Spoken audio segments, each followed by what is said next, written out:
بسم اللہ الرحمن الرحیم۔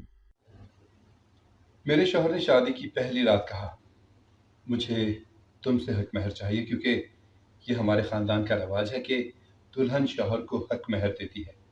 میں سوچ میں پڑ گئی کہ اب کیا کروں، کیونکہ میرے پاس تو کچھ قیمتی نہیں تھا۔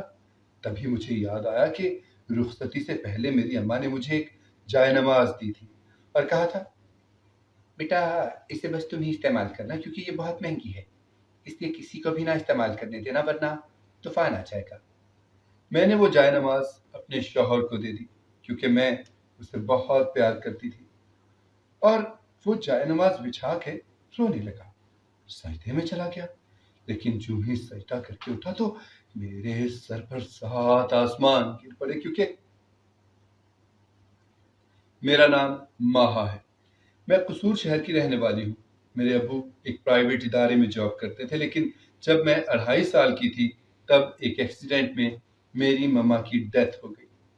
مجھے اس وقت کچھ سمجھ نہیں تھی، مجھے لگتا تھا کہ میری مما سو رہی ہیں، میں ان کو اٹھا رہی تھی لیکن وہ اٹھ ہی نہیں رہی تھی۔ پھر میں رو رہی تھی کہ مجھے کسی نے اٹھا لیا اور اندر لے گیا۔ یہ سب آج بھی خوابوں میں مجھے نظر آتا ہے، لیکن میری مما کا چہرہ اب دھندلا سا جاتا ہے۔ مما کے جانے کے بعد بابا کے بھائی کی بیوی اپنی بہن کو بیاہ کر لے آئی۔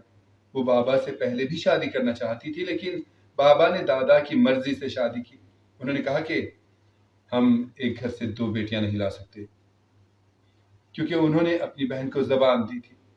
ابا نے اب مجبوری میں اپنی بھابھی کی بہن سے شادی کر لی، اس کو سمجھا دیا، دیکھو جس دن میری بیٹی کی آنکھ سے ایک بھی آنسو نکلا نا تو میں تمہیں اس گھر سے نکال دوں گا۔ میں یہ شادی نہیں کرنا چاہتا تھا، ایک تمہیں محبت کا دورہ پڑا تھا اور ساتھ تمہاری بہن کو بھی۔ میرے بابا بہت سخت طبیعت کے مالک تھے، ہمارے خاندان کی سب عورتیں مرد ان سے ڈرتے تھے۔ اب دادا بھی نہیں رہے تھے، نہ ہی دادی، جو بابا کے لیے میری خالہ لے آتی۔ کہتے ہیں ماسی ماں جیسی ہوتی ہے، پر بابا کی شادی اپنے بھائی کی سالی سے ہو گئی۔ وہ میرے ساتھ اچھی رہی، مجھے سنبھالتی رہی، مجھ سے بڑا پیار کرتی، لیکن تب جب بابا گھر پر ہوتے، جب میں روتی یا کھانے کو کچھ مانگتی تو وہ مجھے ایک کمرے میں بند کر دیتی۔ مجھے اندھیرے میں بہت ڈر لگتا تھا، لیکن جیسے ہی بابا جاب سے واپس آتے مجھے وہ کمرے سے نکال لیتی، پھر نہلا دھلا کر بابا کے سامنے مجھے بڑی محبت سے کھانا دیتی۔ وقت گزرتا گیا، شاید انہیں میری ماں سے نفرت تھی، یا خود کو ٹھکرائے جانے کی تکلیف، یا شاید بابا مجھے اس عورت پر ترجیح دیتے تھے جو وہ سارا غصہ مجھ پر نکالتی۔ لیکن میں بابا کو بتانا چاہتی تھی مگر کچھ بتا نہ سکی۔ میری تائی بھی مما کو کہتی، اچھا کرتی ہو، اس کا علاج ہے منحوس کا یہی، کاش یہ بھی اپنی ماں کے ساتھ ہی مر جاتی، میں تو بڑی مشکل سے اس کی ماں کے ساتھ 10 سال گزار چکی ہوں، مجھے پتا ہے، بس کوئی پوچھے نا۔ بابا کی دوسری شادی کو 2 سال ہو چکے تھے اور ان کے گھر بیٹا پیدا ہوا۔ میں اس وقت 5 سال کی تھی۔ بابا بہت خوش تھے، ان کی بیوی نے ان کو وارث جو دیا تھا۔ لوگ بیٹا پیدا ہونے پر بہت خوش ہوتے ہیں اور بیٹیوں پر بس اچھا کوئی بات نہیں، بیٹی ہوئی ہے تو اللہ بیٹا بھی دے گا، لیکن بیٹا ہو تو کہتے ہیں کہ بہت بہت مبارک ہو، اللہ جوڑی کرے۔ ہم آج بھی بیٹیوں کو رحمت کے بجائے زحمت سمجھتے ہیں۔ جب سے میرا بھائی پیدا ہوا تھا میری مما اس کا دھیان رکھتی، اس کو میری گود میں ڈال دیتی اور خود سارا دن ٹی وی دیکھتی رہتی۔ میں اس کو سنبھالتی، پر جب وہ روتا تو مما مجھے مارتی کہ میں نے اسے کچھ کہا ہوگا یا جان سے مارنے کی کوشش کی ہوگی، جو میرا بیٹا حلق پھاڑ کے رو رہا ہے۔ میں اس وقت چھوٹی تھی۔ اس دن بابا لان میں بیٹھے اخبار پڑھ رہے تھے، میرے منہ پر تھپڑ کا نشان تھا۔ بابا کے پاس روتی چلی گئی۔ مما کو تھا کہ بابا ابھی آئے نہیں ہوئے، لیکن وہ آج باہر ہی اخبار دیکھنے لگ گئے تھے۔ میرے منہ پر تھپڑ کا نشان دیکھا تو بابا تڑپ اٹھے، میری طرف لگ گئے۔ میں بابا کو بتانے لگی، مما نے مارا ہے کیونکہ بھائی رو رہا تھا نا، مما مجھے اسٹور روم میں بند کر دیتی ہیں، کھانا نہیں دیتی، جب آپ آتے ہیں بس تبھی دیتی ہیں۔ بابا کا چہرہ غصے سے لال ہو گیا، انہوں نے میرا ہاتھ پکڑا اور اپنے کمرے کی جانب بڑھ گئے۔ جاتے ہی مما کو بالوں سے پکڑ لیا اور کہا، نکل جاؤ یہاں سے۔ مما کو سمجھ نہیں آئی، لیکن جیسے ہی میری طرف دیکھا تو بابا کے پاؤں پڑ گئی۔ یہ سفیان کا گلا دبا رہی تھی، اس لیے میں نے مارا ہے، میں ماں ہوں اس کی، کیا ماں مارتے نہیں ہیں؟ مجھ پر الزام لگا رہے ہیں آپ؟